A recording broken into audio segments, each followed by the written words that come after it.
I love little kids, so having them in the office will make things fun again. Let's see. I'll toss it to Lisa.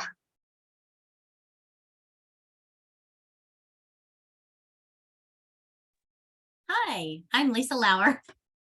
I was jotting a note, and I am with Missouri Department of Health and Senior Services. I'm a senior nutritionist there, and I am the ECE lead on our state physical activity and nutrition CDC grant. And we have been working, we're finishing up our 5-year CDC grant, have put in an application for a second grant. Hopefully we will receive that, but we have been utilizing Go Knapsack in the state, and we just finished up a survey with all of our anyone that we've worked with in the 5 years to kind of get information on barriers, successes, what happened. Unfortunately, it was the opportunity took place during COVID, so we lost some people due to that, and just so that's been exciting to see. We got about 35% responses to our survey, and had just 10 sites that either had a changed email or didn't reply. So that was pretty good. And now we're getting ready to actually survey, utilizing some of the Go Knapsack questions, all 3,000 licensed and license exempt childcares across the state of Missouri. So it'll be interesting to see how much feedback we get, and see what those responses look like. And I will pass it to Lori Wellner. How did I guess that? Hello, good morning, everybody. Natalie, nice to see you again. I'm Lori Wellner with the K-State Research and Extension. And let's see, in Wyandotte County, right now I'm involved in a pilot hypertension project. So it's consuming a lot of my time through June. But my areas that I work within are food safety education and nutrition, health, and wellness. So good to be here. Nice to see you all.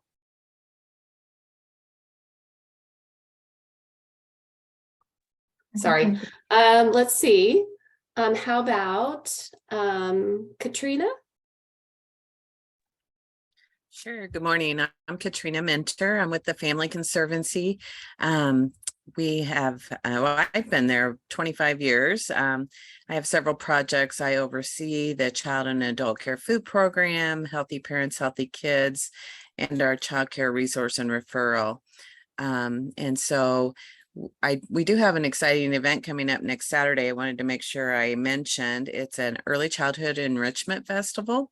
It's at 4th and Minnesota. It's from 11 to 2, and it's open for any families, childcare providers, anyone. It's free, a lot of great activities for kids, and it's outside. So I can certainly put the flyer in the chat, and we're just trying to get the word out. And I will pass it to Erin. I started it for us. So again, I'm Erin with Wyandotte County and Child Care Licensing, and we don't really have any updates right now. We do have an event booked, Bubbles and Babies in Bonner Springs this weekend, but we're just, it's not our event. We're just kind of going and supporting some things. So Aaliyah's leading that, so I don't really know all about that. I can find the flyer while we're on this call and throw that in there too, though. Teresa, have you gone? Hi, this is Teresa Tunstall. I was a little bit late tapping in. First, I'd like to say thank you to Natalie for the information you sent me about 1, 2, 3, 4, 5 Fit-tastic. I am partially retired and work part-time here at Clay County Public Health Center on several different projects.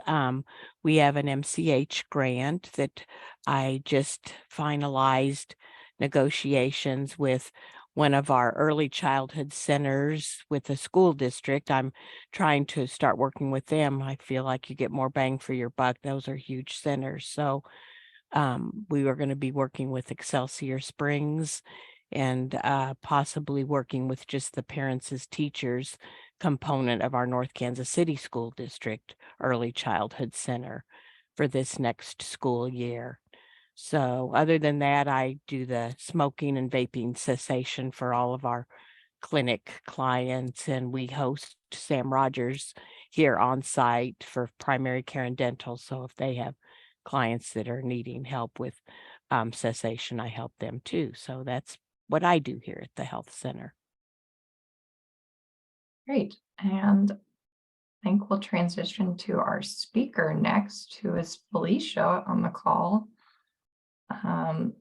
She is with Educare of Kansas City at Project Eagle, and she's got a presentation about their programming. Oh, you're muted. Morning. Hi. I'm working from home until I'm finished with this call, then I'll head in to the center. Would you like for me to start sharing my screen? Sure.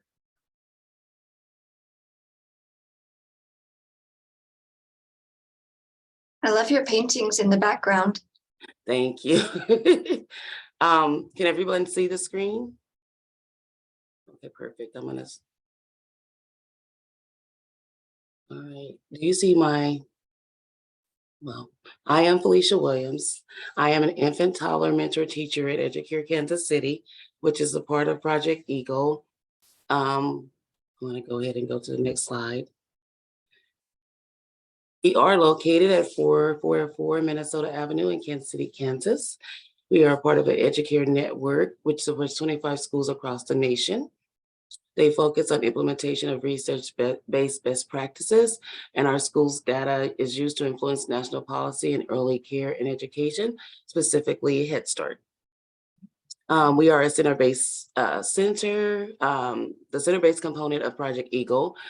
We serve as early Head Start and Head Start families from birth to age 5. So there's about 130 center-based children. The core features for Educare to become an Educare school, sorry, let me go back. To become an Educare school, you have to focus on these core features. High quality teaching practices, meaning that you are investing in your teachers, supporting them to be, to meet those Head Start qualifications of getting their bachelor's degree within 3 to 4 years of higher. We use dataization for every aspect of all of our work. Even in the classrooms, we're very data driven decision with lesson planning and everything. Intensive family engagement, which means we use our touch points, principles, and guidelines. We really do believe that families are the children's first teachers, that families are competent thought partners, and that families are the best advocate for themselves, their children, and their communities. And we also believe in embedded professional development. As a mentor teacher, I am responsible for supervision and professional development and training and the building of those teachers there. And so a mentor teacher is something that Educare feels is the catalyst to meet high quality teaching practices. So we do that coaching, that mentoring, that reflective practice with teachers, walking them through how their practice is going, helping them to stay up on current best practices. What we're doing to support the work here in this group, because I wanted to focus it on that we're a small entity of a very large organization. We're under the umbrella of KUMC Health Services. So I just wanted to focus on the work that teachers and the Educare staff are doing with children. So I just try to keep in my lane, if that makes sense. But there's a lot of work being done in this area, but I wanted to share what's being done in the classroom. So the main thing, and the thing that brings me here, is that we try to stay in line with the FITtastic 1, 2, 3, 4, 5 branding. A couple years ago, before COVID, we were very involved. And we were making sure we were meeting all those things. The children have water, they have their water bottles. We buy them every year. So now we're at 2 to 3 times a year. We're replacing them just to make sure that they have it. It's standard practice.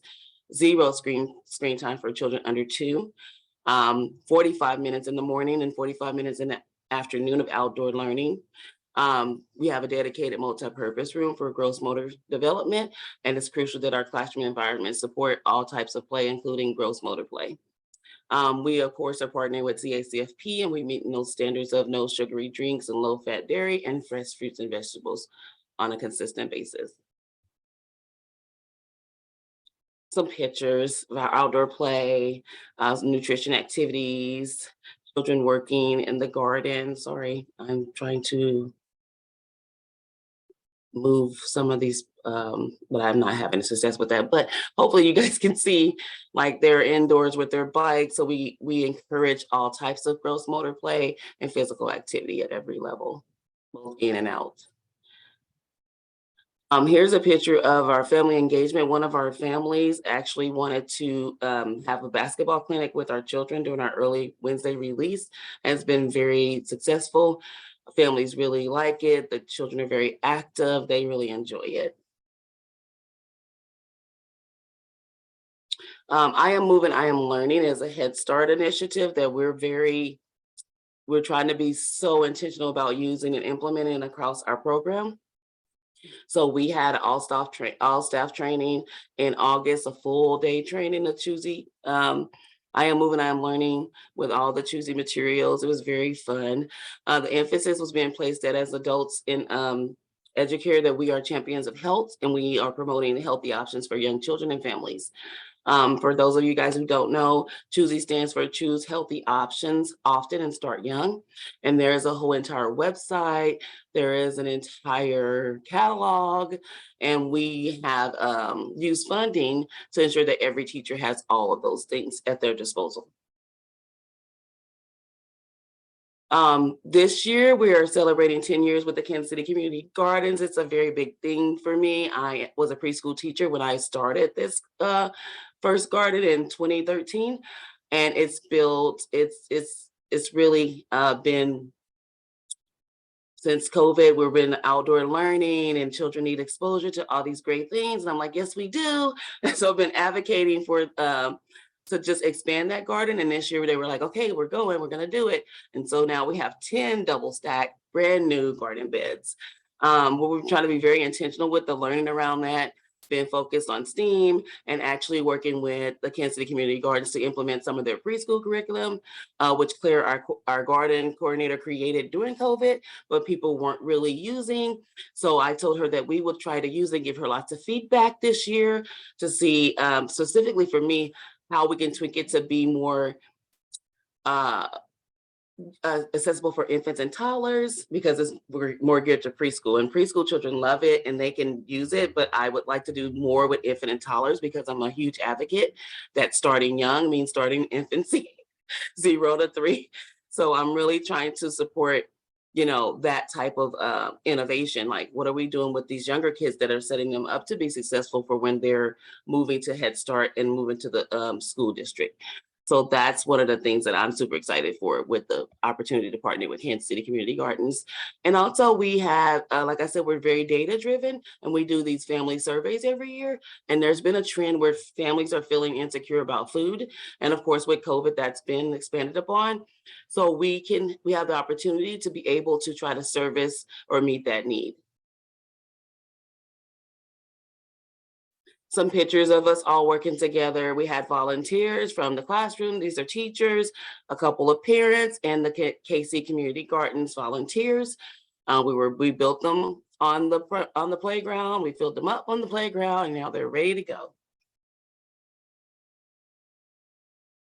Another thing that's very important for us is to make sure that we're supporting wellness and self-care as far as those other healthy initiatives. And then for us right now in this moment, we're really trying to make sure that adult well-being and adult composure is in place so that they're able to best support children and families. So we do protect space and provide grace for well-being and self-care, and we do put funding behind that. Since we're Educare school, we have been chosen as the Red Nose. We get a lot of Red Nose funding from Walgreens, the little red clown nose. They support Educare, and so we use those funds to support social emotional learning best practices, which would be some things like Build Your Bounce through DECA for staff resiliency. Our leadership has taken it. Our executive leadership has taken it. Then our Educare staff have taken it, and now we're sharing it with families. As well as conscious discipline. We do practice conscious discipline. We're in a 3-year implementation plan. We have a conscious discipline action team that we call CDAT, because we're going to highlight how we're using those conscious discipline things with children, families, and staff. So that's fun. A lot of good things coming out of there, out of that group. Sunnyside of Wellness Committee is a committee of teachers and home visitors who are focusing on staff outings and staff appreciation events. Some of those things are like, we went bowling, we had tickets to Starlight Theater to see Sister Act and prom. They brought a masseuse in for staff massages. And this group also supports birthdays, work anniversaries, retirement parties, births, deaths, whatever's going on with staff, and they're needing to celebrate, or they're needing to wish well. They lead those causes, and it's about $10,000 investment in this committee. That's how we feel that we need those things. So we try to put our money where our mouth is, and our leadership is on board with that, and we really appreciate that. I have some pictures of the staff. This is our winter party all the way over to the far left, and then there's a picture of the bowling at the top, and then at the bottom there's a food truck. We love the food truck, the Melt. That's our favorite food truck. And then you have teachers who are sharing their pride in the things that they enjoy, and we encourage that. And I think that's all of my things that I wanted to share in a slideshow. Does anyone have any questions about any of those things that we shared so far?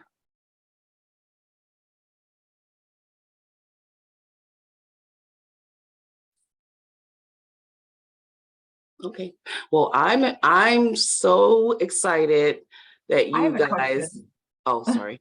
That's okay. You mentioned that your staff are required to get some level of education within their first so many years of working there. Do you guys have like funding to help support that education? Absolutely. So we're actually working in partnership with Start Young through the Family Conservancy. We partner with them, and we meet those requirements that they're asking us to do. And in return, there is a scholarship, continuing ed scholarship that they are eligible for if they're participating in this partnership. And that's been really helping us to at least get people started with CDAs, associates, and bachelor's. And also for me as a mentor teacher, they're supporting me for going back to school to get a certificate in instructional leadership through Harvard. Oh, wow. Alicia, this is Teresa Tunstall from Clay County Public Health Center. How many years have you been working on your little community gardens there? It's been 10. I've been there for 13 years. I started off as an infant toddler. Then I went to preschool. My first year of preschool, we were big on nature-based learning. And then I just came across the Kansas City Community Garden. I was like, hey, we need to have some garden beds. And so my director at the time was like, go for it. And we started off with 4 beds, and we rocked it. Our first 2 years, we grew everything under the sun. And as it grew, they were like, okay, put a couple on infant toddler side. And then with COVID, it kind of went down because there was a lot of energy you have to put into gardening, and we were just trying to survive. And so now that we're kind of getting not back to normal, but just getting back on our feet and taking our collective breaths, and we're thinking about what are those things that we would like to keep that COVID gifted us with, so to speak, and that outdoor learning and that intentionality with nature, we want to keep that. So that's why we decided to invest in making it bigger. Could you please Go ahead, I'm sorry. Could you please put your phone number in the chat box? Oh, Because that's absolutely. something that, because we have a big WIC program here, and that's something that we are really trying to get started, both here at our site and maybe with some of our schools that we work with. So excellent presentation. Thank you. Thank you. And I know I've talked to Claire, and she's very interested in what the work that you guys are doing. And that's why I stay in tune here, because I want to make sure that I'm in the loop of what's happening, especially in Wyandotte County, because this is my hometown. This is where I grew up at. And this is where I've worked all my adult life. So it's truly invested in serving children and families in KCK. And so I want to be a part of everything that's happening, specifically in this group, and making sure that if there's any initiatives that are happening, that we're doing something similar, or that we're being innovative and thinking outside the box, because I know there's a lot of school age initiatives, but like I said, we have these 0 to 5-year-olds, and they're very capable and they're very willing. Felicia, is the EduCare component only your center-based? Because I know that you do some home visiting program at Yeah, Project so Eagle. EduCare is only center-based. Home base has been around, EduCare has only been there for 13 years that we've invested in center-based care. And so Project Eagle had home-based programming before that. So it's like 30, I want to say 35, 36 years that they've had home-based. And so home-based also shares in our garden initiatives, like the 10 beds that we have, there's 2 for home-based. So we actually save space for them to use it whatever way they want. And when it's time to harvest, we save space for them to be able to bring families in. So when they have their parent outings, or what do you call those, the play dates, the families are able to go to the garden, plant, harvest, weed, water, whatever they like, they have access to it.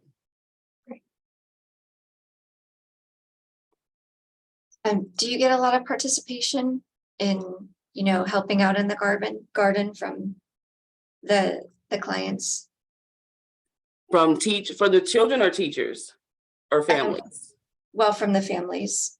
Okay, so what we had, the Saturday Serve through one of our partners. They really do come in and help us actually plant everything. Families come in, water and weed, and children just kind of take care and do more so that STEAM activities. But when it's time to actually harvest bag and all those things, we will have a Saturday Serve, and we will invite families and partners to come and participate in that. So in the past, before COVID, yes, it was a lot of great participation, and it kind of died down during the COVID time. And now we're trying to amp it back up. So this is our first year. This is our first spring since we rebuild, and we just have really simple things right now because everybody's just getting back used to it. So we have lettuce. We have a whole garden bed of potatoes, which I'm super excited for, and 4 varieties of onions. So in May or June, we'll have a whole harvest party of onions and potatoes. And then we'll plant tomatoes, peppers, cucumbers, zucchini. The summer garden is usually the one that's really fuller, because people just associate gardening with summer, and then also volunteers are more available in the summer. I just had my associate executive director ask me if I thought it would be a good thing to have teenagers to come to work in the garden. I was like, absolutely. So like I said, we're amping it back up. And our hope and our goal is to be able to harvest enough to send to supplement families, to send home to supplement their nutrition at home. So we try to keep it to things that we know that families need, simple things like potatoes and onions.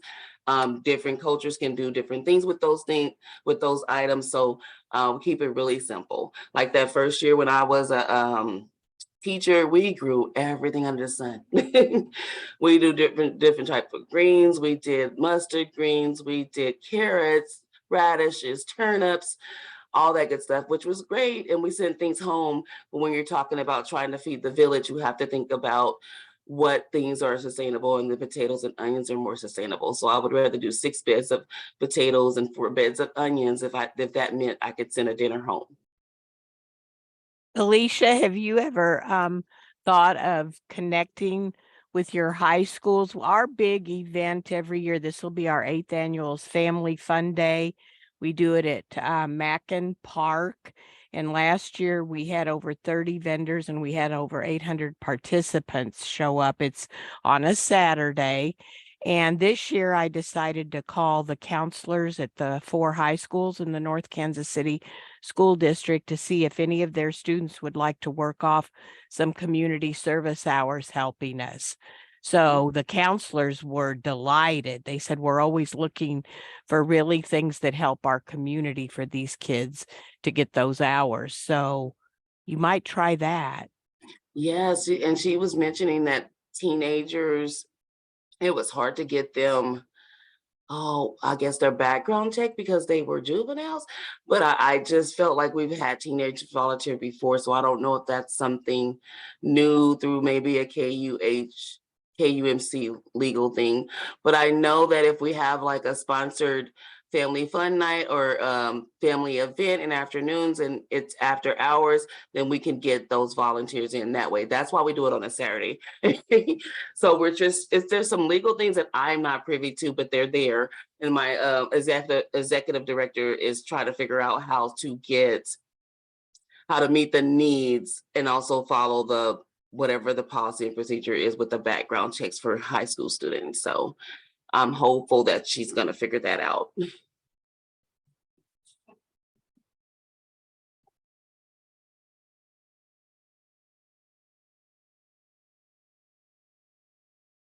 As far as your physical activity, you said you do 2 45-minute sessions. Is it mostly free play or is there like structured activities too? So we do have, and we're getting a brand new playground too. I didn't even mention that because it's so exciting. I don't want to talk about it right now. But yeah, so they go outside for 45 minutes and most of that time should be, the outdoor space should mimic the indoor space. And we do high scope, so they have 45 minutes of work time. So when they're outside, they should have some structured play.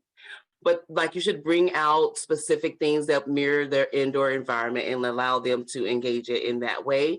But we also encourage them to use those Choosy Kids activities, which are very much structured. So it's a mixture of both. Okay.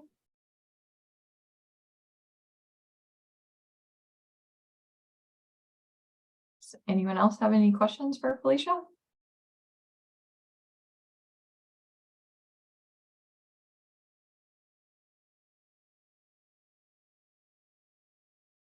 Okay, thank you so much.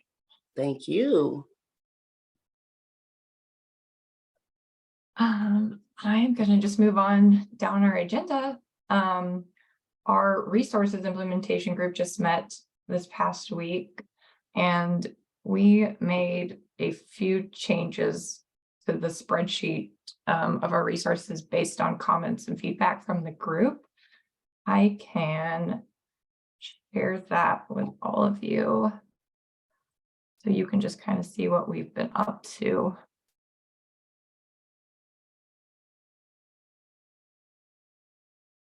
Can you guys see it? Okay. It's kind of overwhelming. Is like the font big enough where you guys can read it? I can zoom in a little bit. But what we've been doing is coming up with this list of resources that will be useful to providers and families to help increase physical activity and our age of birth to 5 years old. We currently kind of organized it based on the organization that publishes them. So you'll see that I put all the CDC resources clumped together here. One's put out by Missouri Department of Health and Senior Services here, Nemours, Sesame Street, and then kind of those ones that weren't having multiple publications by each organization. We sorted by the type of resource they are. So if they're like actual activities or toolkits, they're under this section. And then more of the like guidelines and reports by the USDA or World Health Organization, we put down here. Based on feedback from the group, we kind of shifted the columns. So we put the description of the activity here next to the link. And we added a column that shows how old the publication is. That might help us in the future. Just know that we need to start looking for versions 2 or 3 down the road to keep the resources updated. And the topic and the type of tool it is, and then just some notes. As we were going through it, we noticed that some of those reports by like the AAP, we're going to have to request for our ability to share those resources. The group at our next meeting, we're going to discuss the survey tool that we plan to send out to actual early childcare providers, and we want them to review this list of resources. We think their feedback will be the most helpful in picking resources that people actually want to use. If you want to participate in that meeting, it is Friday, May 5th at 11:30. Also, if you have skills with creating surveys, that would be very helpful to attend. I have basic forms or Google form survey experience, but like with REDCap, as I think Lisa had mentioned, I think that's what I talked to Shelley, and we're going to try to do a REDCap survey for it. That would be really helpful. Lisa, do you have anything to add for that group? I don't think so. I really think you have done a fabulous job setting this up, and I think it's going to be an awesome resource. I can't wait. I think we'll just link our site, you know, have a link to that on our site, and I think you've done great. Okay. I don't know if you guys have been to the physical activity plan page recently, but there is an active resources page in there, and that's where it will go. Let me pull that up. That would be great. I was wondering where that, yeah, where it will live.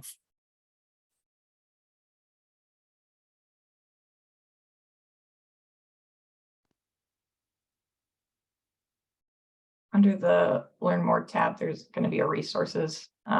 We haven't actually uploaded them yet since we haven't finalized them, but it'll be an accordion style.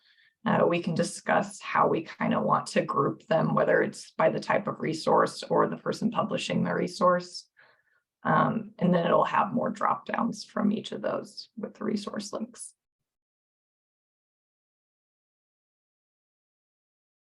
If any of you have any suggestions on types of questions we should ask the providers, that would be helpful feedback too.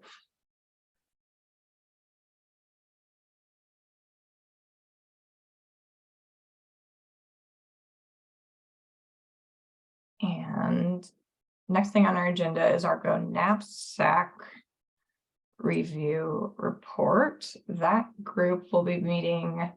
They didn't seem to have availability to meet earlier in the month, this month, so it won't be until the end of May, on the 26th at 11 a.m.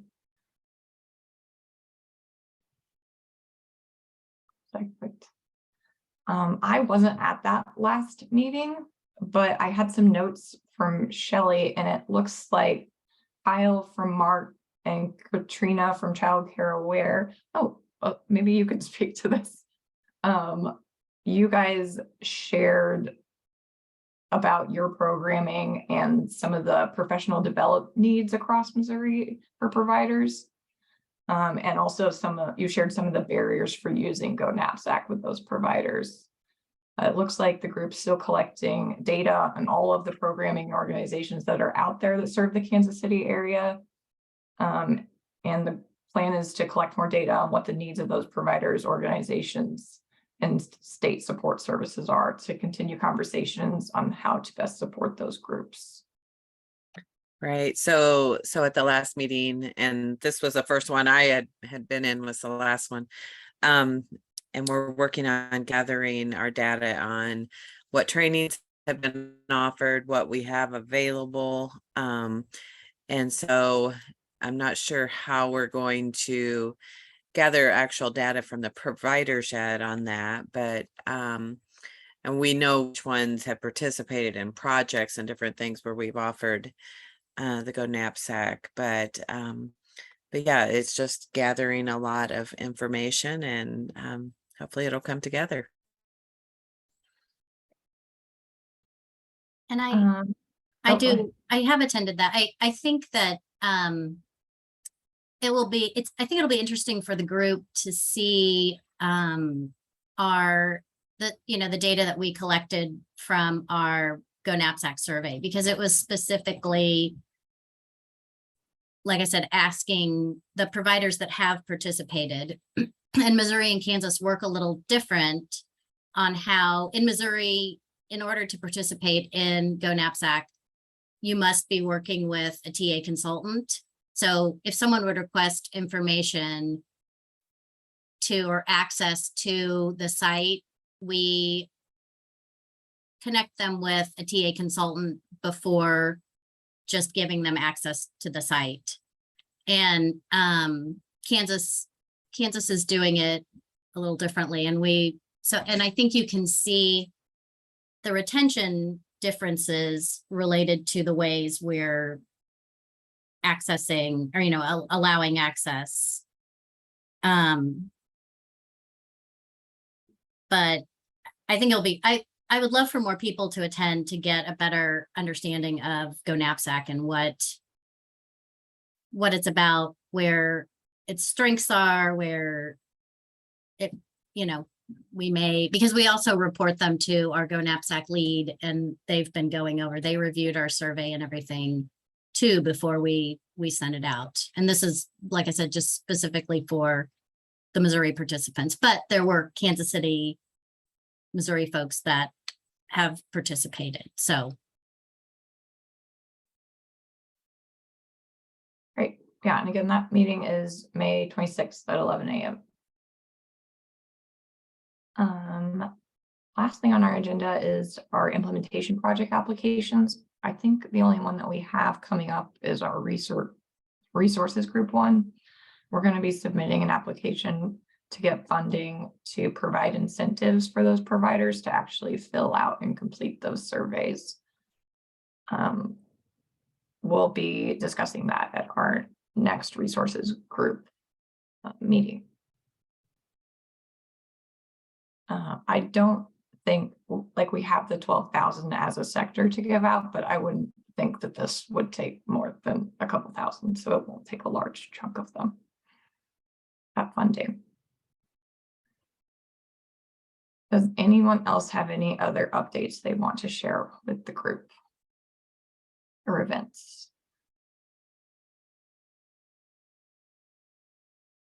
Natalie, I put this in mute, but I'm mute in chat.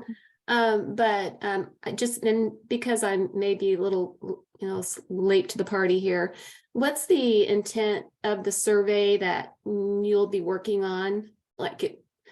How much physical activity within childcare homes and centers, etc.? Yeah, I don't think we'll be focusing on those specifics. It'll more be for them to assess the resources that we provided that help facilitate physical activity at home or in a childcare provider space, and maybe give us some additional ones that they use that we haven't included on this.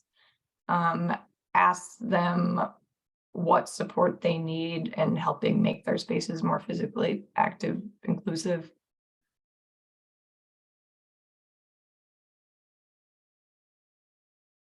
Got it. Thank you.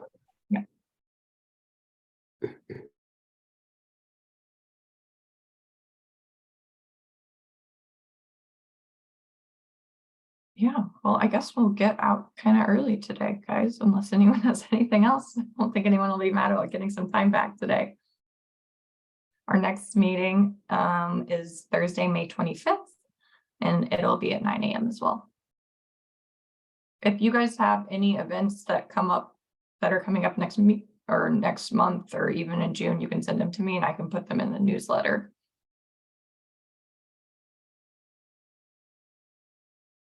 All right, everyone, have a great rest of your day. Thank you. Take care. Goodbye. Bye-bye. Thank you.